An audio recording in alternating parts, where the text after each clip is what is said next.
하버드 대학의 경제학 교수였던 게일 브레이스 교수가 있습니다. 그분이 1977년에 불확실성의 시대라는 책을 썼습니다. 이 책은 영국의 BBC 방송국에서 1년짜리 특집물을 만들기 위해서 특별히 게일 브레이스 교수에게 그를 부탁해서 만들어진 책입니다. 그 책의 내용은 이런 겁니다. 19세기까지만 해도 세상 만사가 인간의 지혜로 다 이해가 되어지는 시대였다는 것입니다. 그런데 현대는 인간의 지혜로 세상에 돌아가는 것을 이해할 수 없는 불확실성의 시대가 되었다. 그런 내용을 담고 있습니다. 이 게일 브레이스 교수의 불확실성의 시대라는 이 말씀을 듣고 사회 각 분야에서 유행처럼 번져난 것이 지금은 불확실성의 시대다. 그런 말이 유행처럼 번지게 되어졌습니다.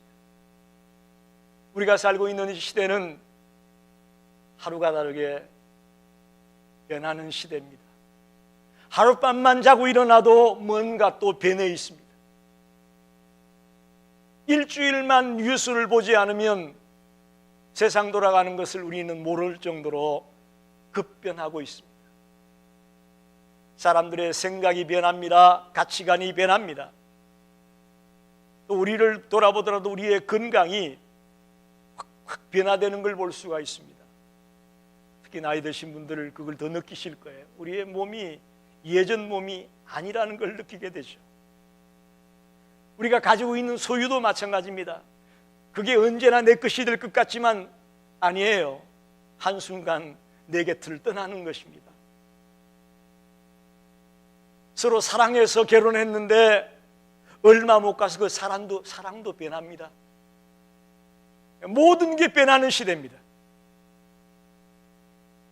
그래도 한 가지만은 변하지 않았으면 좋겠는데 뭘까요? 우리의 믿음, 우리의 신앙, 이거는 안 변했으면 좋겠는데 안타깝게도 우리의 신앙도 흔들리고 변화되는 시대가 되었다는 사실입니다. 처음 우리가 주님을 믿을 때에, 처음 예수를 만났을 때의 그 감격을 생각해 보십시오. 이제 내가 죽을 때까지, 주님 앞에 갈 때까지 절대로 내가 주님을 놓지 않습니다 라고 다짐하고 결단했던 것이 엊그제 같은데 살다 보니까 이런저런 변화가, 어려움이 내 삶의 환경에 닥쳐오다 보니까 신앙이 변질되어져 버려요. 신앙이 부딪혀 흔들리고 됩니다. 환경 따라 변하고 조건 따라 변하고 신앙조차도 변질되어지는 시대에 봉착했습니다. 성도 여러분, 당부합니다. 세상이 아무리 불확실하고 시시때때로 변하고 흔들릴지라도 저와 여러분의 신앙은 흔들리지 않기를 간절히 원합니다. 그것이 오늘 저의 설교의 주제입니다. 열왕기하 16장 오늘 읽은 본문의 배경을 설명해 보면 종교 혼합주의 시대에 남왕국 유다를 통치했던 아하스 왕에 대한 이야기입니다. 남왕국의 12대 왕 아하스가 살았던 시대의 이야기입니다. 그는 자기도 망하고 나라도 망하게 한 왕이었습니다. 열왕기하 16장에, 역대하 28장에, 이사야 7장에 아하스에 대한 기록이 자세히 나와 있습니다. 꽤 널리 알려진 왕입니다. 좋은 면으로 알려졌으면 얼마나 좋겠습니까? 그런데 그는 하나님 앞에 정직하지 않은 왕으로, 악한 왕으로 알려졌습니다. 북왕국 이스라엘의 악한 왕은 아합입니다. 그 아합과 견줄 만한 남왕국 유다의 악한 왕이 누구냐? 아하스입니다. 오늘 본문을 한번 보십시다. 2절에 보니까 그는 하나님 여호와께서 보시기에 정직히 해가지 않았다라고 말씀하고 있습니다. 특별히 그 당시에 특별히 열왕기서에는 왕들을 평가할 때에 다윗에다가 견줍니다. 다윗과 같이 선했다, 다윗과 같지 않게 악했다. 평가 기준이 다윗이에요. 다윗과 견주어 볼 때 턱없이 부족한 악한 왕이었다, 정직하지 못한 왕이었다라고 말하고 있습니다. 3절에는 보면 이스라엘의 여러 왕의 길로 행했다. 지금 남왕국 유다는 하나님을 섬기는, 야훼 하나님을 섬기는 나라입니다. 그런데 그가 북왕국 이스라엘의 왕들의 길을 쫓아갔다고 되어 있습니다. 이건 북왕국 왕들의 길을 쫓아갔다는 이야기는 여로보암이 만든 금송아지 신앙을 가졌다는 이야기고, 나중에 아합이 만든 바알신 섬기는 일을 했다는 얘기예요. 그것이 북왕국의 왕들의 길로 갔다, 그런 말입니다. 3절 중반에 보면 이방 사람의 가정한 일을 따라 자기 아들을 불 가운데로 지나가게 했다. 이방인들의 가정한 길로 쫓아갔다.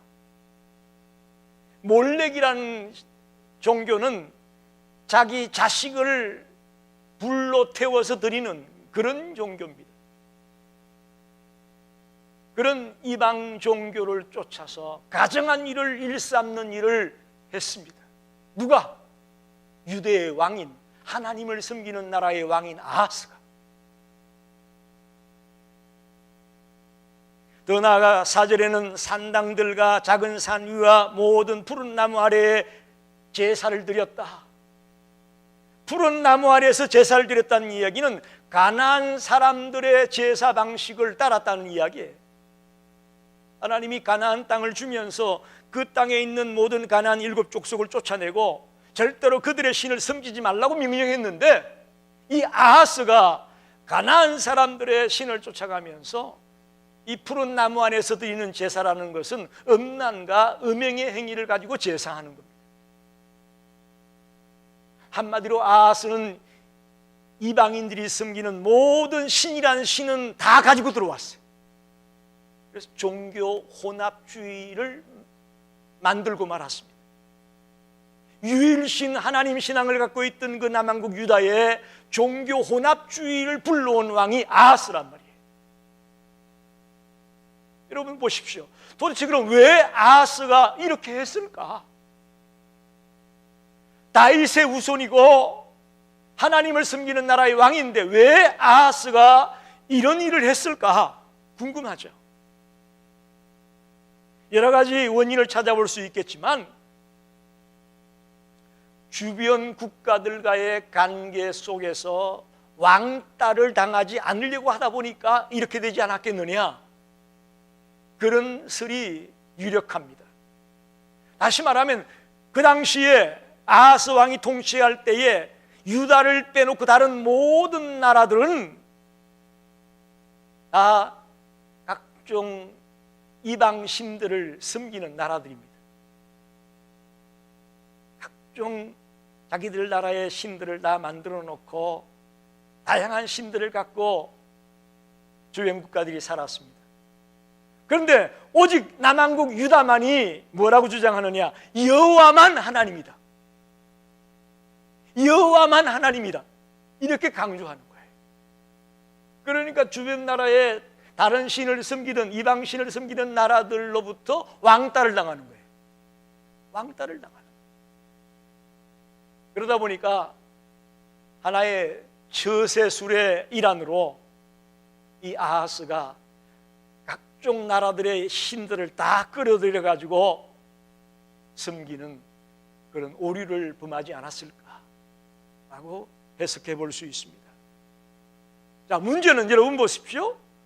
과연 아하스가 그런 이방 나라의 신들을 가지고 들어와서 나라가 잘 됐느냐? 그거죠. 결과가 어땠느냐라는 거죠. 잘 됐을 것 같습니까? 못 됐을 것 같습니까? 못 되는 정도가 아닙니다. 비참해집니다. 비참해집니다. 종교 혼합주의로 나라를 온통 이방신으로 물들게 했던 그 아하스의 결말이 어떻느냐? 에돔과 블레셋이란 나라가 공격을 해옵니다. 아람과 이스라엘이 연합군을 이루어서 또 공격을 해옵니다.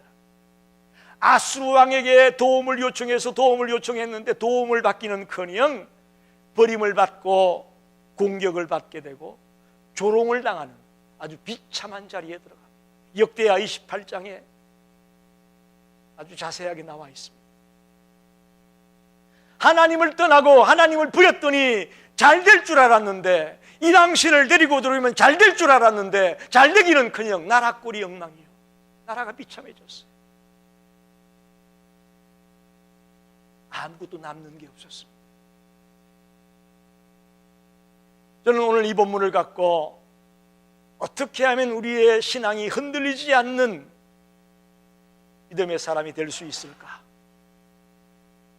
이런 주제로 말씀을 나누고 싶습니다. 첫째는 하나님이 기뻐하시는 길로 가야 됩니다. 우리의 믿음이 흔들리지 않으려면 하나님이 기뻐하는 길로 가야 된다는 거예요. 세상 만사는 다 길이 있습니다. 자동차가 다니는 길이 있죠. 기차가 다니는 철로가 있죠.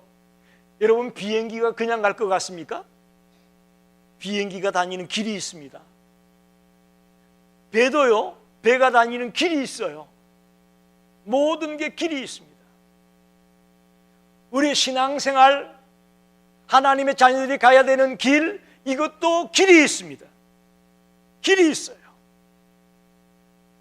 그런데 오늘 아하스가 몰락한 이유가 뭡니까? 아하스가 신앙을 팔아버린 이유가 뭡니까? 하나님을 팔아버린 이유가 뭐예요? 이스라엘의 여러 왕들이 가는 길로 갔다는 얘기예요. 하나님이 기뻐하는 길로 가지 아니하고 이스라엘의 왕들의 길로 쫓아갔다는 거죠. 또한 이방인들의 가정한 길로 쫓아갔다는 얘기죠. 그것이 그의 신앙이 흔들렸고 쓰러져 버리는 결정적인 이유였습니다. 누가복음 15장에 우리가 잘 아는 탕자의 비유가 나옵니다. 여러분, 둘째 아들이 어떻게 합니까? 유산을 미리 달라고 하죠. 아버지, 좀 유산 미리 주세요. 내가 나가서 멋지게 사업을 해보랍니다. 그래서 말리다가 고집을 피우니까 유산을 줬습니다.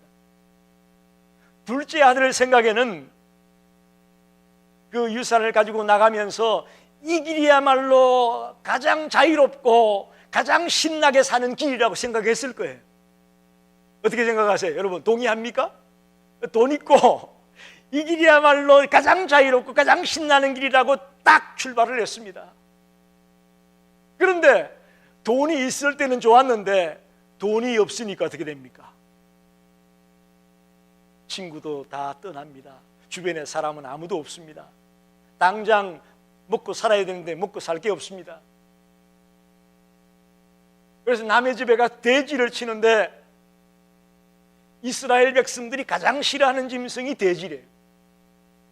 그런데 오죽하면 돼지를 칠 수밖에 없습니까? 근데 그것도 돼지도 못 먹으니까 돼지들이 먹는 그 지엽 열매라도 먹고 싶은데 그것도 먹을 게 없어서 굶주렸다고 되어 있습니다.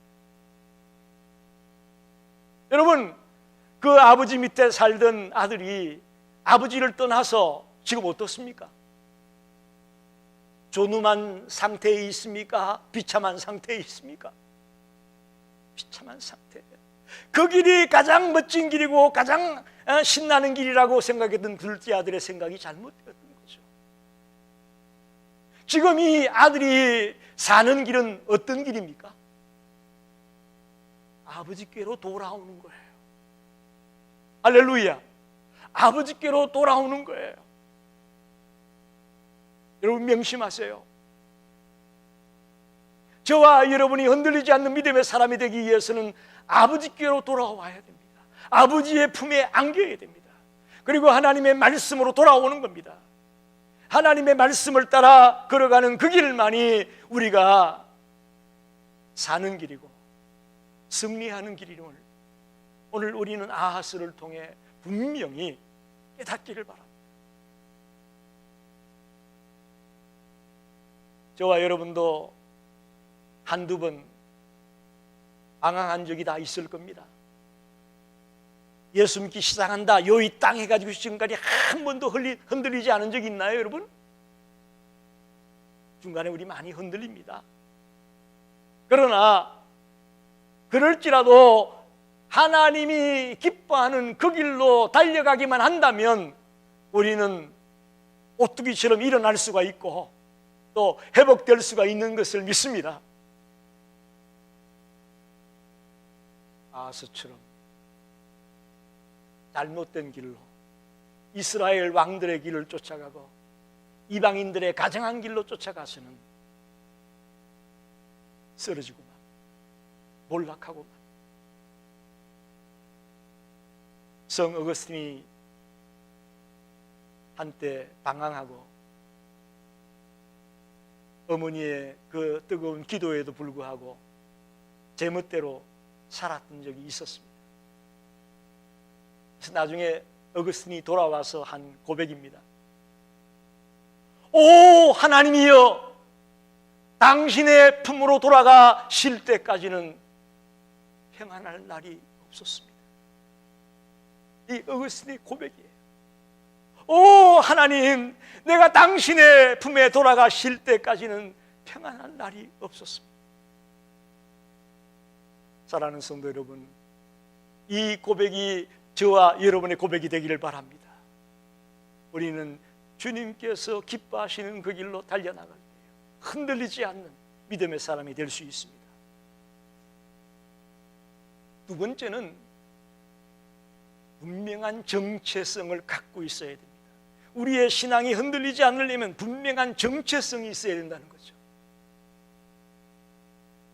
지금 아하스에게 어떤 위기가 닥쳤느냐? 아람과 이스라엘, 즉 북왕국 이스라엘이죠, 연합군을 이뤄가지고 남왕국 유다를 공격해 들어왔어요. 그런데 지금 전쟁이 게임이 안 됩니다. 두 나라가 연합군을 이뤄서 유다를 공격해 오니까 감당이 안 되는 거죠. 그런데 다른 땅은 다 뺏겼는데 예루살렘은 아직 안 뺏겼어요. 알겠습니까? 무슨 말인지? 예루살렘은 아직 안 뺏겼어요. 유다의 다른 땅은 다 뺏겼지만 예루살렘을 안 뺏겨가지고 이걸 좀 살려보려고 어떻게 하느냐? 아수르 왕에게 도움을 요청합니다. 7절에 아하스가 아수르 왕에게 사람을 보내어 구원을 요청합니다. 그러면서 뭐라고 하는가 보십시오. 나는 왕의 신복이요 왕의 아들입니다. 여러분 어떻게 생각합니까? 아하스가 지금 누구의 신복이 되어야 됩니까? 하나님의 신복이 되어야 되고 하나님의 아들이 되어야 될 텐데 지금 정체성이 잘못됐어요. 아수르 왕의 신복이고 아수르 왕의 아들이라는 그런 고백을 하고 있다는 얘기죠. 정체성이 완전히 무너졌습니다. 여러분 다윗의 후손입니다. 유일신 하나님을 섬기는 나라의 왕입니다. 자기 정체성을 분명히 갖고 있었다면 흔들리지 않았을 거예요. 그런데 아수르 왕을 찾아가 가지고 당신이 나의 주인이고 나는 당신의 아들입니다. I am your servant. 이게 말이 될 얘기입니까? 여러분과 저에게는 분명한 정체성 두 가지가 있어야 됩니다. 따라합시다. 첫째, 하나님의 자녀됨의 정체성. 저와 여러분은 하나님의 자녀입니다. 요한복음 1장 12절에 영접하는 자, 곧 그 이름을 믿는 자에게는 하나님의 자녀가 되는 권세를 주었다. 할렐루야. 어디를 가더라도 우리는 하나님의 자녀입니다. 아멘이죠. 우리 외모를 따지지 않습니다. 우리 외적인 조건 가지고 자녀냐 아니냐 말하지 않습니다. 우리가 영접하면, 예수를 영접하면, 예수를 믿으면 이미 우리는 하나님의 자녀입니다. 가난하냐 부자냐 이거 아니에요. 공부 많이 했냐 못했냐 그거 아닙니다. 잘생겼냐 못생겼냐 그거 가지지 않아. 우리는 이미 그런 걸 다 초월하고 하나님의 자녀입니다. 할렐루야. 신나는 이야기예요. 예수님이 우리 안에 있고 우리가 하나님의 자녀가 되었기 때문에 조건에 상관없이 우리는 하나님의 자녀입니다. 우리는 귀한 존재입니다. 이 정체성이 있는 한 우리는 흔들리지 않아요. 어디 가더라도 나는 하나님의 자녀입니다라는 이 정체성을 꼭 붙들고 사시기 바랍니다. 두 번째는 따라합시다. 둘째, 천국 백성이다. 천국, 하늘나라 시민권을 가진 자다. 이 정체성이에요. 한번 묻습니다. 여러분, 오늘 저녁에 주무시면 하나님 나라에 갈 것 같습니까? 못 갈 것 같습니까?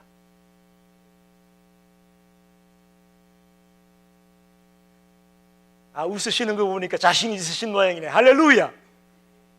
난 또 그냥 슬퍼하면 어떡할까 걱정했는데 다 웃으시네. 천국 백성됨의 정체성이 우리에게 있어야 됩니다. 이거는요, 죽은 뒤에 좋아진다라는 그런 얘기가 아니고요, 이 땅에 살면서도 하나님 나라 백성답게 살아야 된다는 그런 책임감을 부여하는 거예요. 우리는 이 땅에서 세상 사람 닮아가려고 사는 게 아니에요. 세상 사람들을 우리를 닮게 하고 우리처럼 하나님 나라 백성이 되게 하기 위해서 우리가 사는 거예요. 할렐루야. 무조건 하나님 나라에 간다, 그게 포커스가 아니고 하나님 나라 백성답게 살아야 될 사명이 있다라는 거예요. 그 정체성을 말하는 거예요. 예수님의 말씀의 그 엑기스를 어디서 우리가 발견할 수 있냐 하면 마태복음 5장, 6장, 7장이에요. 그걸 산상보훈이라고 말합니다. 예수님의 말씀에 가장 정말 꼭 들어야 될 엑기스가 기록되어 있는 말씀이에요. 이거는 달리 말하면 천국 백성은 이렇게 살아야 된다라는 의미예요. 천국 백성이라면 이렇게 살아야 된다. 그걸 가르쳐주는 게 산상보훈이에요. 우리가 잘 아는 너희는 세상의 소금이고 세상의 빛이다, 그 얘기가 마태복음 5장에 나오지 않습니까? 이게 우리의 정체성이란 말이에요. 저와 여러분은 전국 백성으로서 소금이 되어야 됩니다. 빛이 되어야 됩니다. 마태복음 5장에 보면 빛이 먼저 나왔나요? 소금이 먼저 나왔나요? 잘못 알고 있는 거예요. 너희는 먼저 소금이 되고 그 다음에 빛이 되는 거예요. 이걸 우리가 잘못 알면 그게 뭐 상관이 있냐? 빛이 먼저 오든 소금이 먼저 오든 무슨 상관이 있느냐? 아니에요. 의미가 있어요. 빛은 어떻게 보면 자기를 드러내는 거 아닙니까? 크리스찬들이 자기를 드러내려고만 하면 안 돼요. 먼저 뭐예요? 소금이 되는 거예요. 먼저 썩어져 가는 것들을 썩지 않게 자기를 희생해서 맛을 내고 이 세상이 살맛 날 수 있도록 부패하지 않도록 하는 역할을 먼저 해야 되는 거죠. 그게 우리의 정체성이란 말이에요. 우리 시카고 열린교회가 소금의 정체성을 발견하기 원합니다. 소금이 되어야 됩니다. 빛만 되려고 하지 말고 소금이 먼저 되자고요. 그럴 때에 저와 여러분의 신앙이 흔들리지 않을 것이고 내 주변에 있는 사람들도 신앙이 흔들리지 않는 자리에 이끌 수가 있을 것을 믿습니다. 마지막으로 우리의 신앙이 흔들리지 않으려면 믿음의 닻을 깊은 곳에 던져야 됩니다. 내려야 됩니다. 여러분, 배에 항상 닻이 있습니다. 저희 아버님이 의장을 했기 때문에 그 닻을 제가 잘 압니다. 배를 고정하기 위해서는 그 무거운 닻을 내려서 깊은 곳에 던져놔야 배가 요동치 않습니다. 아하스의 결정적인 실수는 하나님을 붙들어야 될 때에 하나님을 안 붙들고 누구를 붙들었어요? 아수르 왕을 붙들었다는 얘기예요. 아수르 왕을. 이사야 7장에 보면 본문과 동일한 얘기가 나와 있는데 2절에 보면 이런 말씀이 있습니다. 아하스와 유대 백성들이 살림이 뜨는 것처럼 뜨었다. 왜? 아람과 이스라엘의 연합군이 지금 유대를 공격해 와가지고 살림이 뜨는 것처럼 지금 떨고 있다라는 얘기예요. 그렇게 표현하고 있습니다. 하나님을 의지하고 하나님께 맡기는 믿음이 있었다면 아무리 적들이 쳐들어올지라도 떨거나 흔들리지 않았을 터인데 믿음의 닻을 깊이 내리지 못했기 때문에 하나님의 도움을 구하지도 아니하고 아수르 왕의 도움을 구하는 그런 신세로 전략하다 보니 벌벌 떨고 있었다는 얘기예요. 그래서 하나님이 이사야 7장에 보면 이사야 선지자를 아하스에게 보냅니다. 그리고는 하나님이 함께해 주면 승리한다, 그런 징조를 보여줘요. 그 징조를 보여줘요. 그게 뭐냐면 이사야 7장 14절에 나오는 보라, 처녀가 잉태하여 아들을 낳으리니 임마누엘이라 하리라. 할렐루야. 그 두려워 떨고 있는 아하스에게 메시아를 약속하며 그 예수 그리스도를 믿고 달려가는 자에게 승리가 있다는 것을 말씀합니다.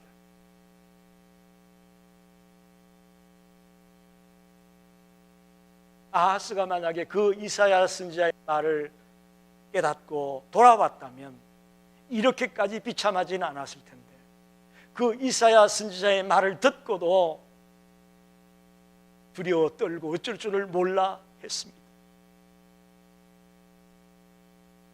여러분, 참된 행복의 비결은 하나님만이 우리를 건질 수 있고 하나님만이 우리를 회복해 줄 수 있음을 믿고 사는 거예요. 그게 참된 행복의 비결이에요. 참된 승리자의 삶을 사는 길이에요. 그게 믿음의 닻을 깊이 내리는 거예요. 지금 세상은 우리를 가만히 내버려 두지 않아요. 네?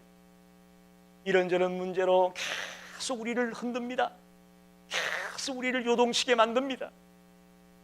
이때 우리가 믿음의 닻을 깊이 내리고 임마누엘이신 예수 그리스도를 믿고 의지하면서 달려나갈 때에 흔들리지 않는다는 거예요. 말씀을 정리합니다. 여러분, 신앙생활은 장거리 경주입니다. 단거리가 아니에요. 장거리 경주를 말합니다. 그런데 저는 마라톤을 한 번도 뛰어본 적이 없습니다.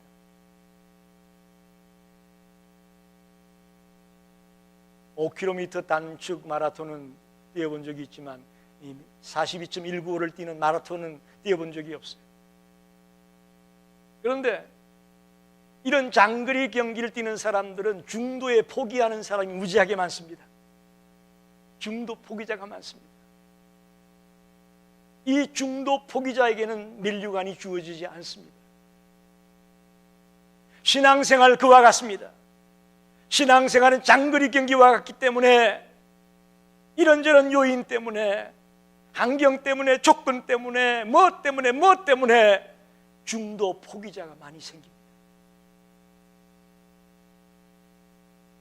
신앙생활의 중도 포기자가 되면 자칫하면 하나님께서 천국 문을 닫을 수 있다는 것을 알아야 돼요. 여러분, 운동 경기는 포기했다고 합시다. 다음에 또 뛰면 돼요. 그렇죠? 운동 경기는 오늘 내가 포기했지만 열심히 연습해서 다음에 또 뛰면 됩니다. 기회가 있어요. 그러나 신앙생활의 중도 포기는 어쩌면 우리가 포기하면서부터 하나님 나라의 문이 닫힐 수 있다는 사실을 알아야 돼요. 그래서 우리는 흔들리지 않아야 됩니다. 요동치 않아야 됩니다. 이사야 26장 3절에 이렇게 말씀합니다. 주께서 심지가 견고한 자를 평강하도록 하겠다. 할렐루야. 심지가 견고한 사람, 믿음의 뿌리를 깊이 내리고 있는 사람을 평강하도록 지켜주겠다고 말씀합니다. 고린도전서 15장 58절에 내 사랑하는 형제들아 견실하며 흔들리지 말라. 항상 주의 일에 힘쓰는 자가 되라. 견실하며 흔들리지 말라고 말씀합니다. 여러분, 겉으로 보기에 세상은 살기 좋아졌습니다. 옛날보다 많이 편안해졌습니다. 그러나 눈에 보이지 않는 그 밑으로는 엄청난 것들이 우리를 요동치게 하고 우리를 흔들고 있다는 사실을 알아야 됩니다.